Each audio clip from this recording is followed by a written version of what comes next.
വിശദമായ വാർത്തകളിലേക്ക്. സോണ്ടയെ തള്ളി ജർമ്മൻ കമ്പനി ബോവർ. ബ്രഹ്മപുരത്ത് സോണ്ടയുടെ പങ്കാളിയല്ലെന്നും ബംഗളൂരുവിൽ സോണ്ട നടത്തിയ തട്ടിപ്പിനെതിരെ പോലീസിൽ പരാതി നൽകിയിട്ടുണ്ടെന്നും MD പാട്രിക് ബോവർ പറഞ്ഞു. രാഷ്ട്രീയ സ്വാധീനം മൂലം സോണ്ട അന്വേഷണം അട്ടിമറിച്ചുവെന്നും അവർക്കെതിരെ നിഷ്പക്ഷ അന്വേഷണം വേണമെന്നും പാട്രിക് പറഞ്ഞു. I am compelled to release this statement because of the developments at Brahmapura in Kochi. My client, as an environmental professional, is expressing his full solidarity with the people of Kochi. He is releasing this statement as Rajkumar Pillai has been running the company as per his own whims and fancies. We were and we are completely excluded for years from the day-to-day affairs of the company. Crores of rupees have been invested into the company, but there is no accountability, and Rajkumar has completely failed to provide it. Even on multiple inquiries, Rajkumar never provided any relevant and detailed information pertaining to the books of accounts of the company. Crores of rupees have gone out of the company to his own sister companies. Whenever we asked him about the same, he used to threaten us. We were told that if we take any action externally, he will never return the lended money back to the principals. Since we are aware of the political connections which Rajkumar is having, my client is seriously afraid of coming before the media. ബ്രഹ്മപുരത്ത് മാലിന്യ സംസ്കരണത്തിന് ആവശ്യമായ സൌകര്യമില്ലെന്ന് ഹൈക്കോടതി നിയോഗിച്ച നിരീക്ഷണ സമിതി. പ്ലാന്റിൽ plastic മാലിന്യം സംസ്കരിക്കാനുള്ള യന്ത്രങ്ങളോ സൌകര്യങ്ങളോ ഇല്ല. ഒരു ഷെഡ് മാത്രമാണ് ആകെയുള്ളത്. പ്ലാസ്റ്റിക് മാലിന്യത്തിന്റെ ശാസ്ത്രീയ സംസ്കരണം നടക്കുന്നില്ലെന്നും നിരീക്ഷണ സമിതിയുടെ റിപ്പോർട്ടിൽ ഉണ്ട്.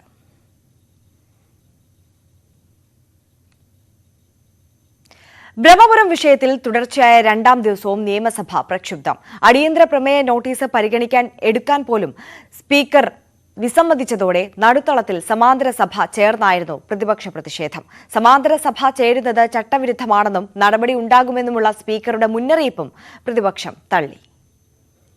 ബ്രഹ്മപുരം വിഷയത്തിൽ കോർപ്പറേഷനിൽ പ്രതിഷേധിച്ച കൌൺസിലർമാർക്കെതിരെയുള്ള പോലീസ് നടപടിയായിരുന്നു റോജി എം ജോണിന്റെ അടിയന്തര പ്രമേയ നോട്ടീസ്. അടിയന്തര സ്വഭാവമില്ലാത്തതിനാൽ നോട്ടീസ് പരിഗണിക്കാനാകില്ലെന്ന് സ്പീക്കർ. കേരളത്തിൽ 900-ലേറെ LSGDകളുണ്ട്, കോർപ്പറേഷൻ LSGDകളുണ്ട്. ഈ LSGDയിൽ നടക്കുന്ന നാരോ മാർജിനിലെടുത്തൊക്കെ പ്രശ്നങ്ങളുണ്ടാകും. അതൊന്നും ഇവിടെ വന്ന് ചർച്ച ചെയ്യാൻ പറ്റില്ല. സോറി. അടിയന്തര പ്രാധാന്യം ബോധ്യപ്പെടുത്താൻ പ്രതിപക്ഷ നേതാവ് ശ്രമിച്ചെങ്കിലും സ്പീക്കർ വഴങ്ങിയില്ല. സഭാ നടപടികളുമായി മുന്നോട്ടു പോകാനായിരുന്നു സ്പീക്കറുടെ തീരുമാനം. സാർ, ഇവിടെ ഈ വിഷയം ചർച്ച ചെയ്യാത്തത്, ഈ വിഷയം ഇന്നലത്തെ പോലെ മന്ത്രിമാരെ ഏൽപ്പിക്കാൻ പറ്റില്ല. ഈ വിഷയം മുഖ്യമന്ത്രിക്ക് മറുപടി പറയേണ്ടി വരും. കാരണം പോലീസ് അഴിഞ്ഞാട്ടവർ മുഖ്യമന്ത്രി ഈ വിഷയത്തിൽ നിന്ന് ഒളിച്ചോടുകയാണ് തുടക്കം മുതൽ. ഇതോടെ പ്രതിപക്ഷം പ്രതിഷേധം കടുപ്പിച്ചു. സഭയുടെ നടുത്തളത്തിലും സ്പീക്കറുടെ മുന്നിലും പ്രതിഷേധമായി. സ്പീക്കറുടെ മുഖം മറച്ച പ്രതിപക്ഷ MLA-മാർ സ്പീക്കർ നീതി പാലിക്കണമെന്ന ബാനർ ഉയർത്തി. നടുത്തളത്തിലേക്ക് നീങ്ങിയ പ്രതിപക്ഷം പ്രതീകാത്മകമായി അടിയന്തര പ്രമേയം അവതരിപ്പിച്ചു. PC വിഷ്ണുനാഥ് അധ്യക്ഷനായി. സമാന്തര സഭ ചട്ടവിരുദ്ധമെന്ന സ്പീക്കറുടെ ആവർത്തിച്ചുള്ള മുന്നറിയിപ്പും പ്രതിപക്ഷം വകവച്ചില്ല. സഭാ നടപടികൾ തുടരുന്നതിനിടെ സഭ ബഹിഷ്കരിച്ച് പ്രതിപക്ഷം പുറത്തേക്ക്. ന്യൂസ് 18 തിരുവനന്തപുരം. ബ്രഹ്മപുരം മാലിന്യ സംസ്കരണ പ്ലാന്റിലെ തീയും പുകയും അണച്ചെങ്കിലും ജാഗ്രതയിലാണ് കൊച്ചി. ബ്രഹ്മപുരത്ത് ഒരാഴ്ച അഗ്നിശമന സേനയുടെ നിരീക്ഷണം തുടരും. കൊച്ചിയിലെ വായു മലിനീകരണം പഠിക്കാൻ മലിനീകരണ നിയന്ത്രണ ബോർഡ് സമിതിയെ നിയോഗിച്ചു. പ്രദേശത്ത് ആരോഗ്യ വകുപ്പിന്റെ നേതൃത്വത്തിൽ ആരോഗ്യ സർവേയും ആരംഭിച്ചു.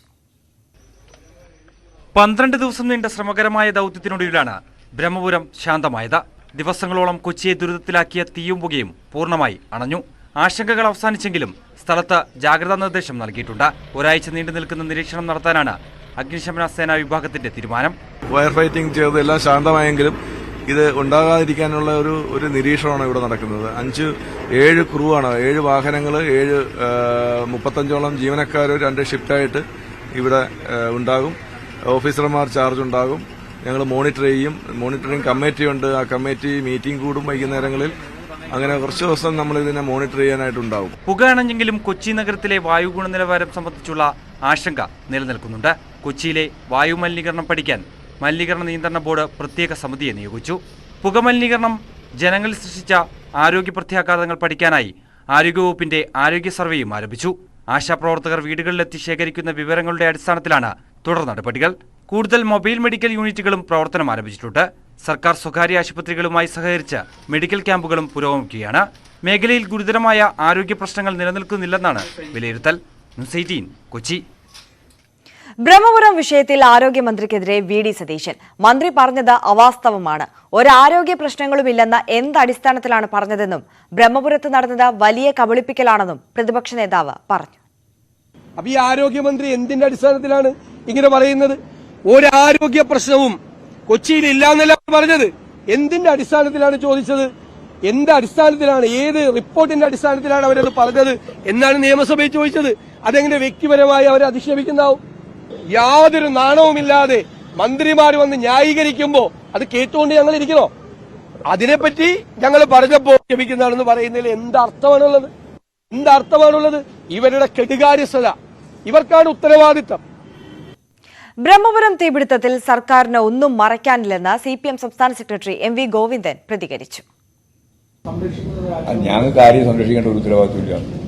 ശരി, അന്വേഷണം നടക്കട്ടെ. നിങ്ങളിതിലാ ഞാൻ മുൻകൂട്ടിയിട്ട് അതിനെപ്പറ്റി ജാമ്യം എടുക്കാൻ പോകുന്നു. എറണാകുളത്ത് തന്നെ പരിശോധിക്കട്ടെ. പരിശോധിച്ച് ആവശ്യമായ നിലപാട് സ്വീകരിക്കട്ടെ. കമ്പനി ആയാലും ആരായാലും ഞങ്ങൾക്കതിനകത്ത് യാതൊരു തരത്തിലുള്ള മറച്ചുവെക്കേണ്ട ഒരു കാര്യം.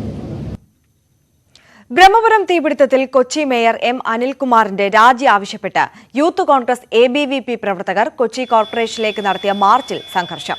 DCC ഓഫീസിൽ നിന്നും ആരംഭിച്ച യൂത്ത് കോൺഗ്രസ് മാർച്ച് കോർപ്പറേഷൻസ് ഓഫീസിന് സമീപം പോലീസ് ബാരിക്കേഡ് ഉപയോഗിച്ച് തടഞ്ഞു.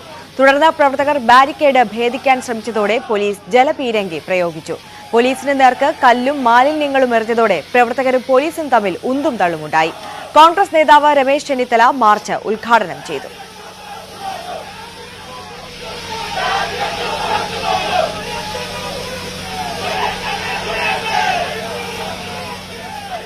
ലോ കോളേജ് പരിസരത്ത് നിന്നും മാർച്ചുമായി എത്തിയ ABVP പ്രവർത്തകർ കോർപ്പറേഷൻ ഗേറ്റ് മറികടന്ന് അകത്തു കടക്കാൻ ശ്രമിച്ചു. പോലീസ് ബലം പ്രയോഗിച്ച് പ്രവർത്തകരെ നീക്കം ചെയ്തു.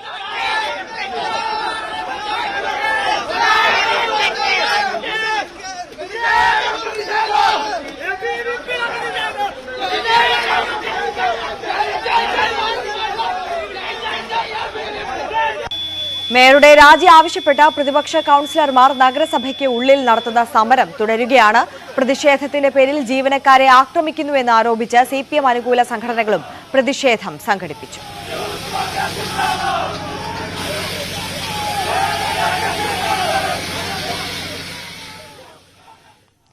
കൊച്ചി കുണ്ടന്നൂരിൽ തുറസായ പറമ്പിൽ തീപിടുത്തം. കുണ്ടന്നൂർ പെട്രോൾ പമ്പിനടുത്താണ് തീപിടുത്തമുണ്ടായത്.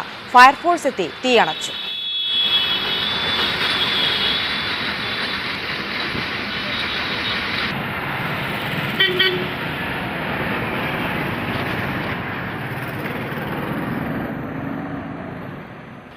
കോഴിക്കോട് കുറ്റിക്കാട്ടൂർ പൈങ്ങോട്ടുകുന്ന് പാലോറ മലയിൽ തീ പടർന്നു. പ്രദേശത്ത് ഫയർഫോഴ്സ് തീ അണയ്ക്കാനുള്ള ശ്രമം തുടരുകയാണ്.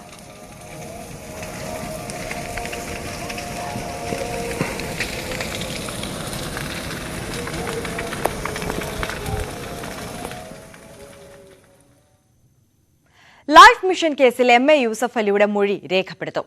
മൊഴി രേഖപ്പെടുത്താൻ ഹാജരാകണമെന്നാവശ്യപ്പെട്ട് ED നോട്ടീസ് നൽകി. മറ്റന്നാൾ ഹാജരാകണമെന്നാവശ്യപ്പെട്ടാണ് നോട്ടീസ്.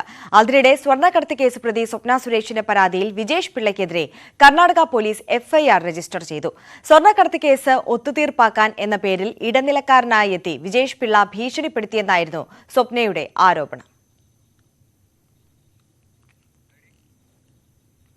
സ്വപ്ന സുരേഷിന്റെ ആരോപണങ്ങൾ തള്ളി MA യൂസഫ് അലി. പാവപ്പെട്ടവർക്ക് വേണ്ടി നിലകൊള്ളുമ്പോൾ പല ആരോപണങ്ങളും ഉയരും. അതിനെതിരെ ധൈര്യപൂർവ്വം മുന്നോട്ടു പോകും. EDയുടെ നോട്ടീസിനെ കുറിച്ച് അത് റിപ്പോർട്ട് ചെയ്തവരോട് ചോദിക്കണമെന്നും സമൂഹ മാധ്യമങ്ങളിൽ പറയുന്നതും തന്നെയും ലുലുവിനെയും ബാധിക്കില്ലെന്നും യൂസഫ് അലി പറഞ്ഞു. ഇന്ത്യക്ക് പുറത്തും ഏതാണ്ട് 25 കോടി രൂപ ഇന്ത്യയുടെ ശമ്പളം. അപ്പോൾ അവരവരൊക്കെ അതൊന്നും പറഞ്ഞതുകൊണ്ടൊന്നും ഞങ്ങൾക്ക് യാതൊരു പ്രശ്നമില്ല. 50 കൊല്ലമായി ഗൾഫിലുള്ള ആളാണ്. ഇന്ത്യ ജനാധിപത്യ രാഷ്ട്രമാണ്. ആ ഭരണഘടനയനുസരിച്ച് ജീവിക്കേണ്ടവരാണ്. നിയമസംഹിതയിൽ ചട്ടക്കൂട്ടിൽ ജീവിക്കേണ്ടവരാണ്. അതനുസരിച്ച് നമ്മൾ കുറേ സോഷ്യൽ മീഡിയക്കാർ അവിടെ ഇവിടെ കുത്തിയിരുന്നിട്ട് ഞങ്ങളെ കുറ്റം പറയുകയും വ്യക്തിഹത്യ നടത്തുകയും ചെയ്യുന്നത് ഞങ്ങൾ തിയേറ്ററിലെത്തുന്ന ചിത്രത്തിന്റെ വിശേഷങ്ങൾ ന്യൂസ് 18നോട് പങ്കുവയ്ക്കുകയാണ് അണിയറ പ്രവർത്തകർ. ഇന്ന് നമ്മളോടൊപ്പം വിശേഷങ്ങൾ പങ്കുവയ്ക്കാനുള്ളത് B32 to 44 എന്ന ചിത്രത്തിലെ ക്രൂ ആണ്. അപ്പൊ എന്തായാലും ആദ്യം നമുക്ക് സംവിധായകയോട് തന്നെ ചോദിക്കാം. സംവിധായക ശ്രുതി നമ്മളോടൊപ്പം ചേരുന്നുണ്ട്. എന്താണ് ശരിക്കും പറഞ്ഞാൽ ഈ ചിത്രം തിയേറ്ററിലേക്ക് എത്തുമ്പോൾ പ്രേക്ഷകർ എന്താണ് പ്രതീക്ഷിക്കേണ്ടത്? ഹായ്, ഈ ഒരു സിനിമ എന്ന് പറഞ്ഞാൽ ഇത് ഒരുപാട് സ്ത്രീകളുടെ ഒരു ഉദ്യമത്തിന്റെ ഫലമായിട്ടുണ്ടായിട്ടുള്ള ഒരു ചിത്രമാണ്. ഇതിൽ ഏകദേശം 30ഓളം സ്ത്രീകൾ സഹകരിച്ചിട്ടുണ്ട്. ഇത് കേരള സർക്കാരിന്റെ വിമൻ എംപവർമെന്റ് ഇനീഷ്യേറ്റീവിന്റെ ഭാഗമായിട്ട് അവർ 2 സ്ത്രീകൾക്ക് എല്ലാ വർഷവും സിനിമ ചെയ്യാനായിട്ട് പൈസ കൊടുക്കും. അങ്ങനെ 2020-21 സൈക്കിളിൽ അത് കിട്ടിയ ഒരു ഭാഗ്യവതിയാണ് ഞാൻ. അപ്പോൾ ഇങ്ങനൊരു ഓപ്പർച്യൂണിറ്റി കിട്ടിയപ്പോൾ തീർച്ചയായിട്ടും അത് എങ്ങനെ ഫലപ്രദമായ വിധത്തിൽ യൂട്ടിലൈസ് ചെയ്യാമെന്നുള്ളൊരു ചിന്തയുണ്ടായിരുന്നു. അപ്പം അതിന്റെ ഭാഗമായിട്ട് ഞങ്ങൾക്ക് പരമാവധി കഴിയാവുന്നത്ര സ്ത്രീകളെ ഇതിനകത്ത് ഉൾക്കൊള്ളിച്ചിട്ടുണ്ട്. പിന്നെ ഇതൊരു തീർച്ചയായിട്ടും ഒരു സ്ത്രീപക്ഷ രാഷ്ട്രീയം പറയുന്ന, സ്ത്രീകളുടെ ശരീര രാഷ്ട്രീയത്തെക്കുറിച്ച് സംസാരിക്കുന്ന ഒരു ചിത്രമാണ്. അത് ടൈറ്റിലിൽ തന്നെയുണ്ട്. എനിക്ക് കൂടുതലൊന്നും റിവീൽ ചെയ്യാൻ പറ്റില്ല. കാരണം എന്താണെന്ന് വെച്ചാൽ അതിൽ കുറച്ച് സസ്പെൻസ് ഒക്കെ ഉണ്ട്. തിയേറ്ററിലാണ് ഇത് വരുന്നത്. കാരണം ഇത് സർക്കാരിന്റെ ഒരു പദ്ധതി പ്രകാരമുള്ള സിനിമ ആയതുകൊണ്ട് തിയേറ്റർ റിലീസ് അനിവാര്യമായിട്ടുള്ള ഒരു കാര്യമാണ്. തിയേറ്ററിൽ ഏപ്രിൽ 6 ഈ ചിത്രം എത്തുവാണ്. അപ്പൊ എന്റെ കാസ്റ്റ്, എന്റെ സിനിമയിൽ സഹകരിച്ച 6 സ്ത്രീ കഥാപാത്രങ്ങളാണ് ഉള്ളത്. അതിനകത്ത് 5 പേര് ഇവിടെ ഇന്ന് എത്തിയിട്ടുണ്ട്. രമ്യ നമ്പീശനാണ് 6ാമത്തെ ഒരാളുള്ളത്. പുള്ളിക്കാരി എത്തിയിട്ടില്ല. ബാക്കി 5 പേര് ഇവിടെ വന്നിട്ടുണ്ട്. അപ്പൊ ഇത് ഇവരുടെ എല്ലാവരുടെയും കഥ കൂട്ടിയിണക്കിക്കൊണ്ട് ഒരു സിംഗിൾ ത്രെഡിലാണ് നമ്മൾ ഈ സിനിമ സ്റ്റോറി ലൈൻ പോകുന്നത്. ഒരു സിംഗിൾ നെറേറ്റീവാണ്. അപ്പൊ ഇനി ബാക്കി കഥാപാത്രങ്ങളെ കുറിച്ചും കഥയുടെ ഒരു ചെറിയ അംശത്തെക്കുറിച്ചും ഇവരൊക്കെ സംസാരിക്കുന്നതാണ്. ഈ ചിത്രത്തിന്റെ ഭാഗമായ റേന നമ്മളോടൊപ്പം ഉണ്ട്. റേന, എങ്ങനെയാണ് ഈ ചിത്രത്തിന്റെ ഭാഗമായത്? ഒപ്പം തന്നെ റേനയുടെ കഥാപാത്രത്തെ കുറിച്ച് എന്താണ് പ്രേക്ഷകരോട് പറയാനുള്ളത്? ഞാൻ ഓഡീഷൻ വഴിയാണ് സിനിമയിലോട്ട് വന്നത്. എൻ്റെ ക്യാരക്ടറിന്റെ പേര് നിധി എന്നാണ്. ഒരു സ്കൂൾ ഗോയിങ് കുട്ടിയാണ്. അപ്പോൾ ആ കുട്ടിക്ക് അവർ ഫേസ് ചെയ്യുന്ന ഒരുപാട് പ്രശ്നങ്ങൾ, നമ്മൾ സൊസൈറ്റിയിൽ നമ്മൾ എപ്പോഴും കാണുന്ന കുറച്ച് പ്രശ്നങ്ങൾ ഒക്കെയാണ് ഈ സിനിമയിൽ ഉള്ളത്. ബാക്കിയുള്ള എല്ലാ ക്യാരക്ടേഴ്സും തന്നെയും നമുക്ക് റിലേറ്റ് ചെയ്യാൻ പറ്റുന്ന ക്യാരക്ടേഴ്സാണ്. അപ്പോൾ എല്ലാവരും ഏപ്രിൽ 1st വീക്ക് ഈ സിനിമ റിലീസ് ആവുന്നുണ്ട് തിയേറ്റേഴ്സിൽ. അപ്പോൾ എല്ലാവരും പോയി കാണുക. കാരണം ഒരുപാട് സ്ത്രീകൾ ഒരുമിച്ച് ഉണ്ടാക്കിയിട്ടുള്ള ഒരു സിനിമയാണ്. അപ്പോൾ എല്ലാവരും എന്തായാലും പോയി കാണും. ഇനി നമ്മൾ പരിചയപ്പെടാൻ പോകുന്നത് അശ്വതിയാണ്, ഈ ചിത്രത്തിന്റെ ഭാഗമായിട്ടുള്ള. അശ്വതി, എങ്ങനെയാണ് ഡൽഹി ബേസ്ഡ് ആണെന്ന് മനസ്സിലാക്കുന്നത് അശ്വതി? അപ്പൊ എങ്ങനെയാണ് ഈ ചിത്രത്തിലേക്ക് വന്നത്? എന്താണ് ഈ ചിത്രത്തെക്കുറിച്ച് പ്രേക്ഷകരോട് പറയാനുള്ളത്? ശ്രുതി ചേച്ചിയാണ് ഈ സിനിമയിലേക്ക് എന്നെ അപ്രോച്ച് ചെയ്തതും. ഞാൻ ഓഡിഷൻ വഴി തന്നെയാണ് വന്നത്. ചിത്രത്തെക്കുറിച്ച് പറയുകയാണെങ്കിൽ എൻ്റെ ക്യാരക്ടറിന്റെ പേര് ജയ എന്നാണ്. വളരെയധികം പ്രതിസന്ധികളിലൂടെ കടന്നുപോയി ശക്തിയായി മുന്നേറുന്ന ഒരു തരം ക്യാരക്ടറാണ് ജയ എന്ന് പറയുന്ന ക്യാരക്ടർ ചിത്രത്തിലൂടെ പറയുന്നത്. ശ്രുതി ചേച്ചി അത് വളരെ നല്ല രീതിയിൽ 6 കഥാപാത്രങ്ങളെക്കുറിച്ചും വളരെ എന്താ പറയുക, ഒരു സൊസൈറ്റിയിൽ ശക്തരായി എങ്ങനെ മുന്നേറാൻ പറ്റും സ്ത്രീകൾക്ക്, അവര് അനുഭവിക്കുന്ന ഓരോ പ്രതിസന്ധികളിൽ നിന്ന് എങ്ങനെ മുന്നേറാമെന്ന് കണ്ട് അതിൽ നിന്ന് എങ്ങനെ പുറത്തു വരുന്നു എന്ന രീതിയിലാണ് അതിന്റെ സ്റ്റോറി ലൈൻ ഓരോ കഥാപാത്രത്തെക്കുറിച്ചും ചേച്ചി എഴുതി വെച്ചിരിക്കുന്നതും ഞങ്ങൾക്ക് അതിന്റെ ഭാഗമാകാൻ കഴിഞ്ഞതും. പിന്നെ ഡൽഹി ബേസ്ഡ് ആണ്. ഞാൻ ഡൽഹിയിൽ തന്നെ ബോൺ ആൻഡ് ബ്രോട്ടപ്പ് ആണ്. സിനിമ എൻ്റെ ഒരു വലിയ ആഗ്രഹമായിരുന്നു. അത് എനിക്ക് ബി എന്ന സിനിമയിലൂടെ സാക്ഷാത്കരിക്കാൻ പറ്റി. ഇനി നമ്മളോടൊപ്പം ഉള്ളത് ഈ സെറിനാണ്. സെറിൻ ഒരു സ്ത്രീപക്ഷ സിനിമയുടെ ഭാഗമാവുകയാണ്. അപ്പോൾ എന്താണ് തോന്നുന്നത്? ഒപ്പം തന്നെ സെറിന്റെ കഥാപാത്രത്തെ കുറിച്ചൊന്ന് പ്രേക്ഷകരോട് പറയാമോ? എൻ്റെ ക്യാരക്ടറുടെ പേര് ഇമാൻ എന്നാണ്. ഹോസ്പിറ്റാലിറ്റി ഇൻഡസ്ട്രിയിൽ വർക്ക് ചെയ്യുന്ന ഒരു പെൺകുട്ടിയാണ്. And Iman is a normal girl. പക്ഷേ there's a lot of unfulfilled potential in her life. അപ്പോൾ അതൊന്നും പെർസ്യൂ ചെയ്യാനും റിയലൈസ് ചെയ്യാനുള്ള അവസരവും ഓപ്പർച്യൂണിറ്റിയും കിട്ടുന്നില്ല. And she has little frustration about that. And ഞാൻ ആക്ച്വലി ഈ പടത്തിലേക്ക് വന്നത് ശ്രുതി അർച്ചന എന്നെ വിളിച്ചിട്ടായിരുന്നു. ഓഡിഷനൊന്നും കൊടുത്തില്ല. ആദ്യമായിട്ടാണ് ഞാൻ ഇങ്ങനെ പടം ഇങ്ങോട്ട് വന്നത്. ഞാൻ യൂഷ്വലി അങ്ങോട്ടാണ് പോയി തേടുന്നത്. അപ്പോൾ വളരെ നല്ല എക്സ്പീരിയൻസ് ആയിരുന്നു. എസ്പെഷ്യലി മേക്കിങ്ങും ഷൂട്ടും എല്ലാം. ഇത്രയും പെണ്ണുങ്ങളോട് ഇന്ന് ചേർന്ന് രസമടിച്ച് ചളുറന്ന് ഗംഭീരമായ എക്സ്പീരിയൻസ് ആയിരുന്നു. ഓഡിയൻസിനും അത്രയും നല്ല എക്സ്പീരിയൻസ് ആവട്ടെ എന്ന് ഞാൻ ആഗ്രഹിക്കുന്നു. എല്ലാവരും കാണണം. ഏപ്രിൽ 1st വീക്കിലാണ് റിലീസ്. ഇനി പ്രേക്ഷകർക്ക് പ്രത്യേകിച്ച് പരിചയപ്പെടലിന്റെ ഒന്നും തന്നെ ആവശ്യമില്ലാത്ത അനാർക്കലി നമ്മളോടൊപ്പം ഉണ്ട്. എന്താണ് ഈ ചിത്രത്തെക്കുറിച്ച് പറയാനുള്ളത്? പ്രേക്ഷകരോട് എന്താണ് പറയാനുള്ളത്? അവർ തിയേറ്ററിലേക്ക് എത്തുമ്പോൾ എന്താണ് അവർ പ്രതീക്ഷിക്കേണ്ടത് സ്ക്രീനിൽ? ഇതുപോലെ പടം ആദ്യം വരുന്നത് ഞാൻ ഭയങ്കര പടങ്ങളുടെ ഒരു ദാരിദ്ര്യത്തിൽ ഇങ്ങനെ ഇരിക്കുമ്പോൾ പെട്ടെന്നൊരു ബാലാകയെ പോലെ ശ്രുതി ശരണ്യം. അപ്പം ഒരു സിയ എന്ന് പറഞ്ഞിട്ടൊരു ട്രാൻസ്ജെൻഡർ കമ്മ്യൂണിറ്റിയിൽ നിന്ന് വരുന്ന ഒരാളായിട്ടാണ്. അപ്പോൾ എനിക്ക് അത് തന്നെ ഭയങ്കര കുറച്ച് കോൺട്രവേഴ്സി ഉണ്ടാവാൻ ചാൻസ് ഉള്ള ഒരു സാധനമാണെങ്കിലും എനിക്ക് I was excited about it. കാര്യം എനിക്കൊരു വേഴ്സറ്റൈൽ ആയിട്ടുള്ള ഒരു റോളാണല്ലോ അതിന്ന് കിട്ടുന്നത്. അപ്പം എനിക്കതിൽ ഇറ്റ് വാസ് വെരി സ്പെഷ്യൽ. കാര്യം ആ ഒരു മാനറിസംസ് പിടിക്കുന്നതും ആണുങ്ങളുടെ മാനറിസംസും അതിൻ്റെ ഒരു അപ്പിയറൻസ് കുറച്ച് മീശയൊക്കെ വളർത്തേണ്ടി വന്നു. അപ്പം കുറച്ചാൾ അതിൻ്റെ ഒരു ഭംഗി ഉണ്ടായിരുന്നു ആ ക്യാരക്ടറിന്. അപ്പം അതാണ് സിനിമ. പിന്നെ എന്താ ഒരു സ്ത്രീ, ഒബ്വിയസ്ലി ഒരു സ്ത്രീപക്ഷ സിനിമയാണ്. കുറേ സ്ത്രീകൾ കൂടി ഉണ്ടാക്കിയൊരു പടമാണ്. അതിൻ്റെ ഒരു ഭംഗി പടത്തിന് എന്തായാലും ഉണ്ട്. അതിൻ്റെ ഒരു ഭയങ്കര ഓർഗനൈസ്ഡ് ആയിട്ടിരിക്കുന്നു. ഷൂട്ട് തുടങ്ങുന്നതിന് ഒരു 5 ദിവസം മുമ്പ് തന്നെ ഷൂട്ട് തീർത്ത ഒരു സെറ്റാണ് നമ്മുടെ. അപ്പോൾ കാര്യം നമ്മൾ അത്ര ഓർഗനൈസ്ഡ് ആണ്, അത്ര ഓർഗനൈസ്ഡ് ആയിരുന്നു, അത്രയും പക്കായിട്ട് പോയിരുന്ന ഒരു സെറ്റാണ്. സോ അതിൻ്റെതായ ക്വാളിറ്റീസ് സിനിമയ്ക്കുണ്ട്, കഥയ്ക്കുമുണ്ട്. കാര്യം പലതരം സ്ത്രീകൾ അവരുടെ പലതരം പ്രശ്നങ്ങളിൽ കൂടെ കടന്നു പോകുന്ന ഒരു സിനിമയാണ്. So it is very nice working with the whole team. So yeah, അപ്പം April 1st വീക്കാണ് റിലീസ്. എല്ലാവരും പോയി കാണണം. Thank you. ഇനി നമ്മളോടൊപ്പം ഉള്ളത് കൃഷയാണ്. കൃഷ മറ്റ് ഭാഷകളിലൊക്കെ തന്നെ സിനിമകളിൽ അഭിനയിച്ചിട്ടുണ്ട്. മലയാളത്തിലെ ആദ്യത്തെ സിനിമയാണ്. എന്താണ് അതിനെക്കുറിച്ച് പറയാനുള്ളത്? ഒപ്പം കൃഷയുടെ കഥാപാത്രത്തെക്കുറിച്ച് പ്രേക്ഷകരോട് പറയാനുള്ളത്. ഓക്കെ, ഹായ്, എൻ്റെ പേര് കൃഷയാണ്. എൻ്റെ ക്യാരക്ടർ പേര് Rachel. So firstly I have to thank Shruthi ചേച്ചി ഫോർ ഈ ഓപ്പർച്യൂണിറ്റി. ഇതിന് മലയാളത്തിൽ ഇപ്പം വരെ ചെയ്യാത്ത, കാരണം ഒരു പുതിയ ഇൻഡസ്ട്രി, പുതിയ ആൾക്കാർ, and that also woman centric movie and full ladies. And ഒരു റേച്ചൽ എന്ന് പറഞ്ഞ ഒരു ക്യാരക്ടറും അവളുടെ ഒരു മാനറിസം ആവട്ടെ, the way she's been portrayed, എല്ലാം ന്യൂ ആയിരുന്നു. എനിക്ക് ഈ പടത്തിൽ നിറയെ സംഗതികൾ, not only the industry but ആക്ടിങ്ങിൻ്റെ ആവട്ടെ, ദ വേ ചേച്ചിക്ക് ഈ ക്യാരക്ടർ എങ്ങനെയായിരുന്നു വേണ്ടത്. ഞാൻ കുറെ അൺലേണിംഗ് ചെയ്തിട്ടാണ് ലേണിംഗ് ചെയ്തത് ഈ പടത്തിൽ. Is my experience out of this movie. So I am very very thankful ഈ ഓപ്പർച്യൂണിറ്റി ടു ബോത്ത് ശ്രുതി ചേച്ചി and Archana. So yeah, that's it. എന്തായാലും ഒരു സ്ത്രീപക്ഷ സിനിമയുടെ ഭാഗമാകാൻ കഴിഞ്ഞതിന്റെ സന്തോഷത്തിലാണ് ഈ ടീമിന് എല്ലാവിധ ആശംസകളും നേരുകയാണ്. കൃഷ്ണപ്രസാദിനൊപ്പം ഐശ്വര്യാനിൽ, ന്യൂസ് 18 തിരുവനന്തപുരം.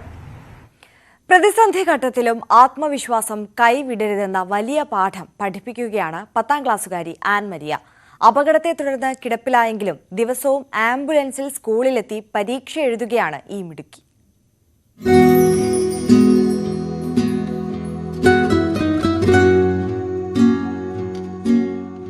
പത്താം ക്ലാസ്സിൽ മികച്ച വിജയത്തിനായി കഠിന പരിശ്രമത്തിലായിരുന്നു ഇടുക്കി രാമക്കൽമേട് സ്വദേശി ആൻ മരിയ.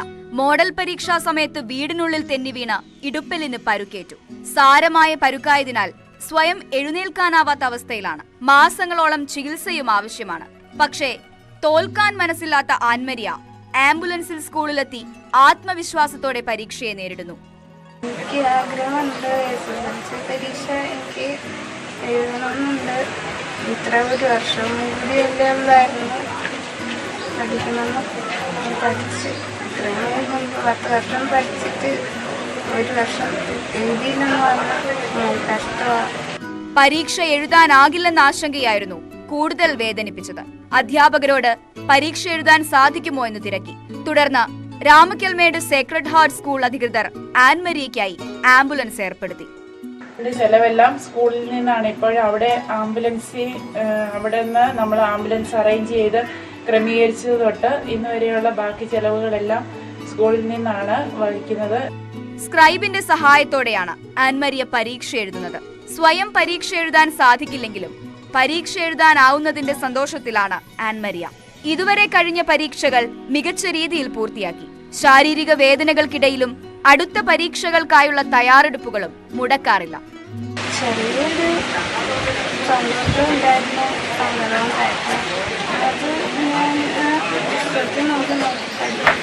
ഡോക്ടറാവണമെന്നാണ് ആൻമരിയയുടെ ആഗ്രഹം. ന്യൂസ് 18 ഇടുക്കി. ജീവിതത്തിലെ പ്രതിസന്ധികൾ എങ്ങനെ മറികടക്കണമെന്ന് കാണിച്ചു തരികയാണ് കോട്ടയം എരുമേലി തുമരംപാറ സ്വദേശി AV അനീഷ്. +2 3 തവണ എഴുതി പരാജയപ്പെട്ട അനീഷ് ഇന്ന് ഗവേഷണ വിദ്യാർത്ഥിയാണ്. ആദിവാസി ഗോത്രമായ ഉള്ളാടൻ വിഭാഗത്തിൽ നിന്നും ഉയർന്നുവന്ന അനീഷ് രാഷ്ട്രപതിയുമായി തിരുവനന്തപുരത്ത് കൂടിക്കാഴ്ചയ്ക്ക് ഒരുങ്ങുകയാണ്.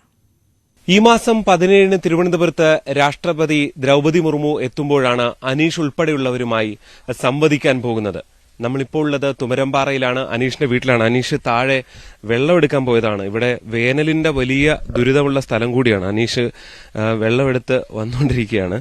നമുക്ക് അനീഷുമായിട്ട് സംസാരിക്കാം. വെള്ളത്തിന്റെ പ്രശ്നമാണ് അല്ലേ? നിലവിൽ ഒരു 2 മാസം വെള്ളത്തിന്റെ പ്രശ്നമുണ്ട്. അത് കഴിഞ്ഞ തവണത്തേക്കാൾ കൂടുതൽ ഈ തവണ വന്നിട്ടുണ്ട്. എന്തായാലും 17 രാഷ്ട്രപതി പങ്കെടുക്കുന്ന ഒരു വേദിയിലേക്ക് കൂടി എത്തുകയാണ്. എത്രത്തോളം സന്തോഷമുണ്ട് ഇക്കാര്യത്തിൽ?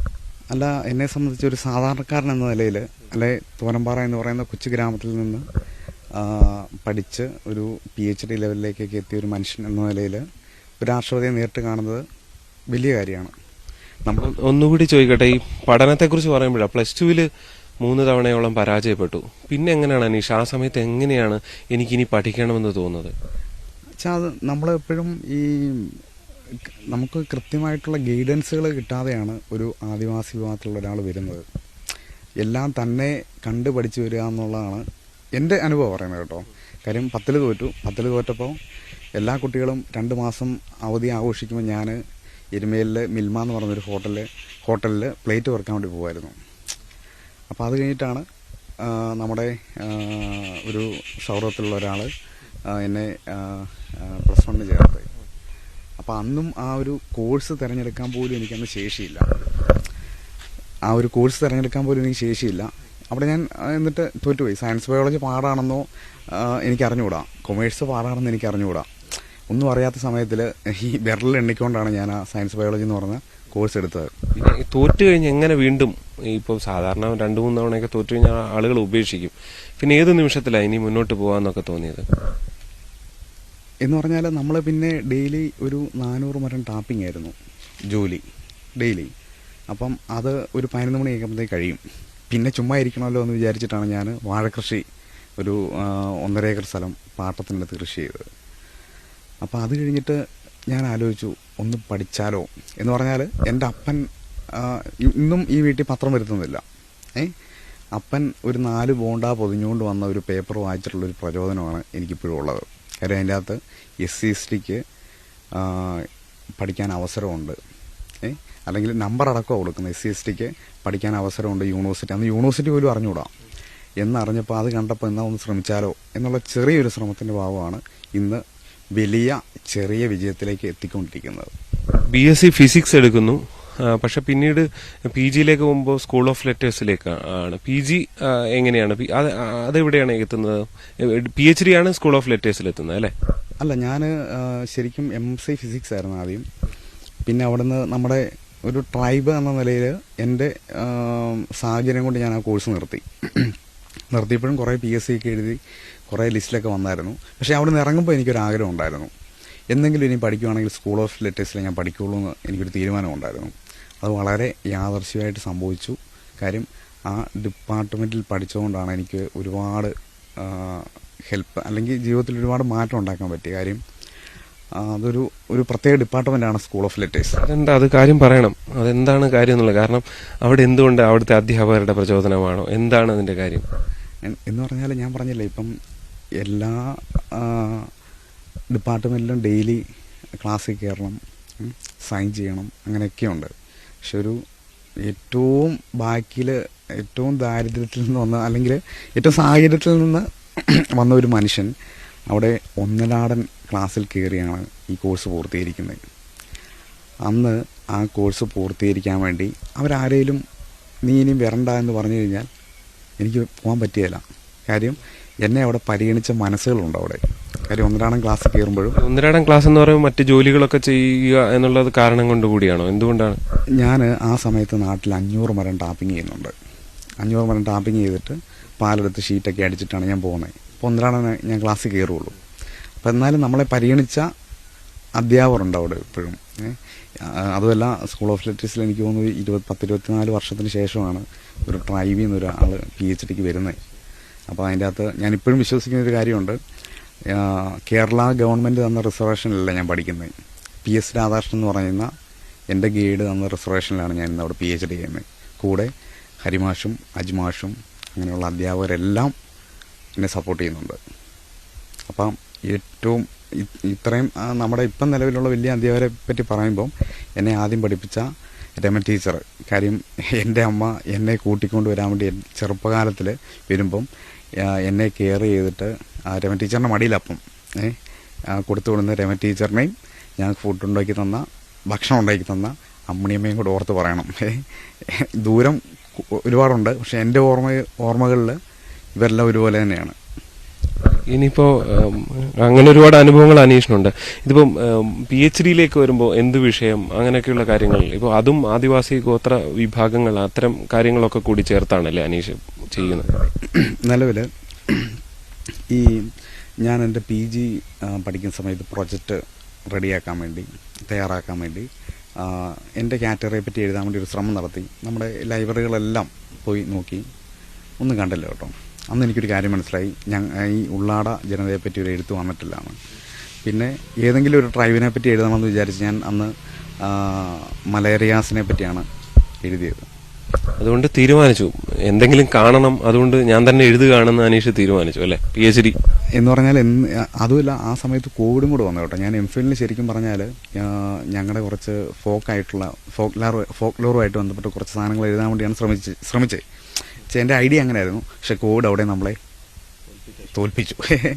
അപ്പം പിന്നീട് PhD-യിലേക്ക് വന്നപ്പോഴത്തേക്ക് എന്തായാലും ഇത് എഴുതിയിട്ടേ ഉള്ളൂ തീരുമാനം എന്ന് അങ്ങ് ഉറച്ചു. അതാണ് ഞാനിപ്പം കൊടുത്തേക്കുന്നത്. അനീഷ് ഇങ്ങനെ പഠനം മാത്രമല്ല അനീഷിന്റെ താല്പര്യം, നാടകത്തിലും. ഇന്നലെ രാത്രി നാടകം കളിച്ചു വന്ന് കിടക്കുന്ന ഒരാളാണ്. നാടകവുമായി എന്താണ് പറയാനുള്ളത്? നാടകം എന്ന് പറഞ്ഞാൽ ഇപ്പം എന്നെയൊക്കെ പിച്ച വെച്ച, അല്ലെ എൻ്റെ ഏറ്റവും ചെറുതായിട്ട് പറഞ്ഞു കഴിഞ്ഞാൽ നമ്മൾ 2 രൂപ മുടക്കി പണ്ട് ഈ ഗ്രാമദീപം ക്ലബ്ബ് നടത്തുന്ന പ്രോഗ്രാമിൽ പങ്കെടുക്കുമായിരുന്നു. അന്ന് മിഠായി വർക്കിനും അങ്ങനെയുള്ള കുറേ കുഞ്ഞു പരിപാടികൾക്ക് കുറേ പുറകിലാണ് കേട്ടോ ഞാൻ പറഞ്ഞ സംസാരം. അന്ന് അവിടുന്ന് കിട്ടുന്ന ഒരു കുഞ്ഞു ഗ്ലാസ് പോലും നമുക്ക് ഇന്ത്യൻ വേൾഡ് കപ്പ് കിട്ടിയ പോലെ നമ്മൾ തിരിച്ച് വീട്ടിലേക്ക് കൊണ്ടുവരുന്നത്, സോപ്പ് കിട്ടി അങ്ങനെയൊക്കെ.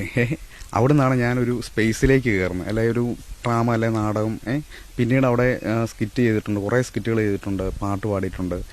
അങ്ങനെയുള്ളൊരു സ്പേസിലാണ് മാർച്ച് 18-ാം തീയതി നാടകം സംഭവിക്കാൻ പോകുന്നത്. അത് അതിൻ്റെ അകത്ത് ഒരു 35 മിനിറ്റോളം ഞാനാണ് ആ നാടകം എഴുതിയേക്കുന്നത്. പിന്നെ ബാക്കി 10 മിനിറ്റ് പിള്ളയുടെ സ്ക്രിപ്റ്റാണ്.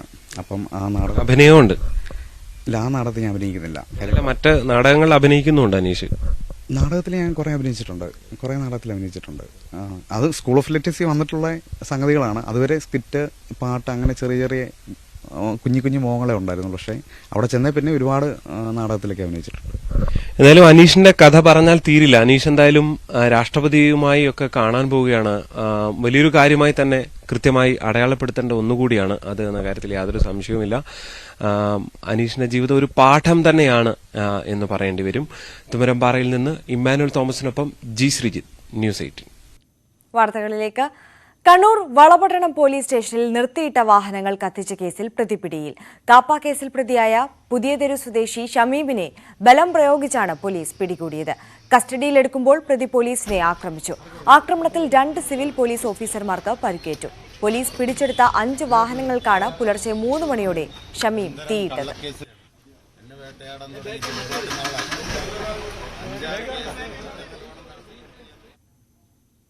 ആദിവാസി യുവാവ് വിശ്വനാഥന്റെ മരണത്തിൽ ക്രൈംബ്രാഞ്ച് അന്വേഷണം വേണമെന്ന് കോഴിക്കോട് മെഡിക്കൽ കോളേജ് ACP. കേസിൽ ശാസ്ത്രീയമായ അന്വേഷണം വേണം. ഇക്കാര്യം ചൂണ്ടിക്കാട്ടി മെഡിക്കൽ കോളേജ് ACP കമ്മീഷണർക്ക് കത്ത് നൽകി. നേരത്തെ കേസിൽ അന്വേഷണത്തിന് വേഗം പോരാ എന്ന് മന്ത്രി K. രാധാകൃഷ്ണന് മുമ്പിൽ കുടുംബാംഗങ്ങൾ പരാതി നൽകിയിരുന്നു. ചാരിറ്റി പ്രവർത്തനങ്ങളെ വിമർശിച്ച MV ഗോവിന്ദന് സുരേഷ് ഗോപിയുടെ മറുപടി. ചാരിറ്റി പ്രവർത്തനങ്ങൾ നടത്തിയത് വോട്ട് ലക്ഷ്യമിട്ടല്ല. തൃശൂരിനേക്കാൾ ചാരിറ്റി പ്രവർത്തനങ്ങൾ നടത്തിയിട്ടുള്ളത് വയനാട്ടിലും ഇടുക്കിയിലുമാണ്. ഇത്തരം ആരോപണങ്ങൾ കൊണ്ട് താൻ രാഷ്ട്രീയം അവസാനിപ്പിക്കുമെന്ന് പറയില്ല. അങ്ങനെ മോഹിക്കുന്നത് അതിമോഹമല്ല, വ്യാമോഹമാണെന്നും സുരേഷ് ഗോപി പറഞ്ഞു. News 18 ട്രെൻഡ്സ് ആൻഡ് സ്റ്റൈൽസ് പുരസ്കാര വിതരണ വേദിയിലായിരുന്നു സുരേഷ് ഗോപിയുടെ പ്രതികരണം. കിട്ടിയ ചെറിയ പണമെല്ലാം അന്ന് മുതൽ കൊടുത്തിട്ടുണ്ട്. ഇപ്പോൾ അവളുടെ പേരിലൊരു ട്രസ്റ്റ് ഉണ്ട്. ഇത് വിളിച്ചു പറഞ്ഞ് നടക്കുന്നു എന്ന് പറയുന്ന കുറെ അവന്മാരുണ്ട്. അതിനകത്ത് പൊട്ടുന്നവന്മാർ, അതിനകത്ത് ചാരിറ്റി അങ്ങ് രാഷ്ട്രീയമായി വ്യാഖ്യാനിക്കപ്പെടും എന്ന് ഭയപ്പെടുന്നവന്മാർ. അങ്ങനെ പറയാൻ ഒക്കുമോ അവര്? അതൊരു അമാന്യതയായിട്ട് നിങ്ങൾ കാണരുത്. എൻ്റെ രോഷമാണ് ഞാൻ പറഞ്ഞത്. അതുകൊണ്ടിത് പറയാതിരിക്കാം എന്ന് വിചാരിച്ചാൽ ഇയാൾ എന്ത് ചെയ്തു എന്ന് ചോദിക്കുന്ന ഒരു വിഭാഗവും അവരുടെ കൂട്ടത്തിൽ തന്നെയുണ്ട്. അതുകൊണ്ട് ഇത് ഒരു പബ്ലിസിറ്റി മെറ്റീരിയൽ അല്ല. നിങ്ങൾ മനസ്സിലാക്കുക, രാജ്യസഭയിൽ ഇത്രയും കാലം ഇപ്പം എനിക്ക് മാസാമാസം 25,000 രൂപ പെൻഷനുണ്ട്. ആ പണമടക്കം ഞാൻ രാജ്യസഭ അക്കൗണ്ടിൽ നിന്ന് ഒരു കാറ് വാങ്ങിയെങ്കിൽ ആ കാർ ഇന്നും ഉണ്ട്. അത് ലക്ഷ്മി ട്രസ്റ്റിലേക്കാണ് ആ കാറ് ഞാൻ സമ്മാനിക്കാൻ പോകുന്നത്. അതിൻ്റെ CC അടച്ചതും അതിൽ നിന്ന് തന്നെയാണ്. രാജ്യസഭയിലേക്കുള്ള യാത്രയ്ക്ക് ഗവൺമെൻറ് തരുന്ന ടിക്കറ്റ്, അതിന് പകരം കേരളത്തിലേക്ക് പാർലമെന്റിനിടയ്ക്ക് ഞാൻ 2-3 പ്രാവശ്യം വന്നിട്ടുണ്ടെങ്കിൽ, 3-4 പരിപാടിക്ക് വന്നിട്ടുണ്ടെങ്കിൽ അവരെ കൊണ്ട് എല്ലാം ടിക്കറ്റ് എടുപ്പിച്ച് അതിൻ്റെ കാശ് മുഴുവൻ ഈ ട്രസ്റ്റിലേക്ക് കൊടുത്തിട്ടുണ്ട്. എൻ്റെ ശമ്പളത്തിൽ നിന്ന് നയാ പൈസ ഞാൻ ഇന്ന് വരെ തൊട്ടിട്ടില്ല.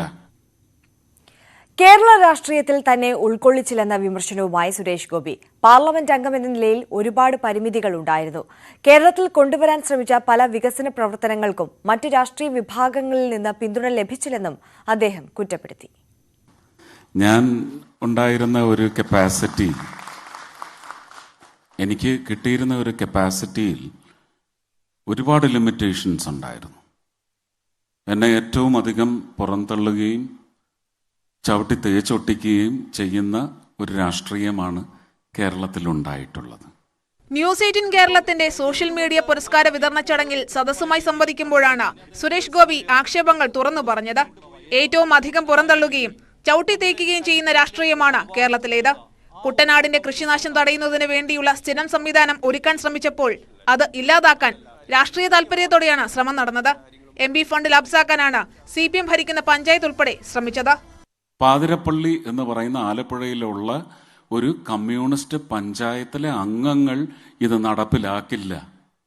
കാരണം ഇത് അങ്ങനെ നടപ്പിലായാൽ ഒരു BJP MP കേരളത്തിൽ ലാൻഡ്മാർക്കാകുന്ന ഒരു ഇന്റർവെൻഷൻ കർഷകരുടെ ഉൽപ്പന്നത്തിൻ്റെ മൂല്യം വർദ്ധിപ്പിക്കുന്നതിന് അല്ലെങ്കിൽ അവരുടെ നാശനഷ്ടങ്ങൾ കുറയ്ക്കുന്നതിന് ഒരു ലാൻഡ്മാർക്ക് ഇൻസ്റ്റലേഷൻ നടത്തി എന്ന് പറയുന്ന ഖ്യാതി ചെന്ന് ചേരും എന്നുള്ളത് കൊണ്ട് മാത്രം അത് വളർത്തി വലുതാക്കി 4.25 കോടിയാക്കി 2021 ഞാൻ അതും സൈൻ ചെയ്തു. ഒരു വർഷത്തെ ഏതാണ്ട് മുഴുവൻ ഫണ്ടും കൊടുക്കാൻ തയ്യാറായി.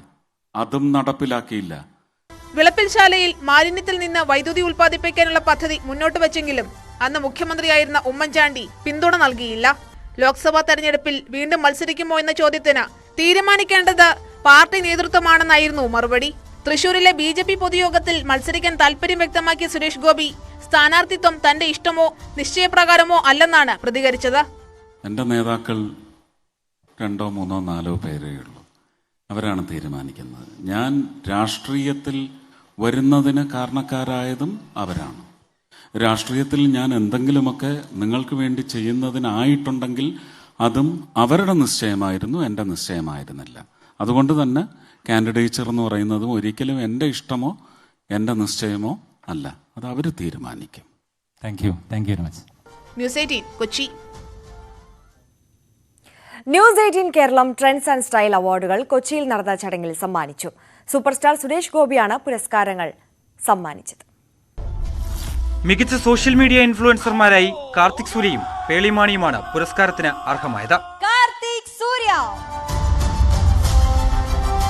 തൊട്ടതെല്ലാം പൊന്നാക്കിയ കാർത്തിക് സൂര്യ.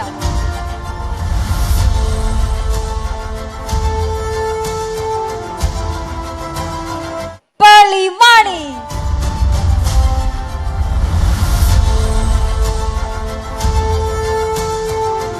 സോഷ്യൽ മീഡിയയിലും ഡിജിറ്റൽ മീഡിയയിലും പുലർത്തുന്ന മികവിന്റെ അടിസ്ഥാനത്തിലാണ് 3 വിഭാഗങ്ങളിലായി പുരസ്കാര ജേതാക്കളെ തെരഞ്ഞെടുത്തത്. കൊച്ചിയിലെ ലേ മെറിഡിയനിലായിരുന്നു പുരസ്കാരദാന ചടങ്ങ്.